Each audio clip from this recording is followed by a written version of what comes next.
of you may be familiar with zero-based budgeting. That's where we take this concept from. And I think there's a lot of pieces that we can really learn from there.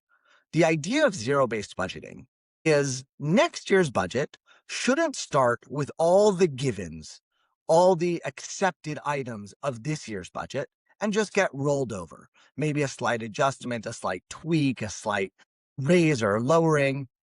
Zero-based budgeting says, when I look at next year's budget, I start with zero, a completely blank slate.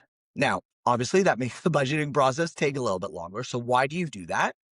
The idea is that if I start with zero, I then can force myself, either alone or with a small team, to make an argument for why each item that I'm adding to next year's budget deserves to be there, why each item needs to be there, why each item, hopefully, is in some way a reflection of my school's values, my organization's values, with some dollar signs attached to it that enable us to implement and act on those values. I like to take people through the same exercise, but on the scheduling side. So what we do is we take last year's schedule and we wipe it entirely clean.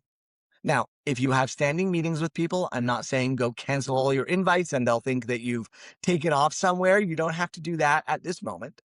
But I want you, at least in your head, and it's ideal if you can use a spreadsheet or even a piece of paper to do this, start from zero.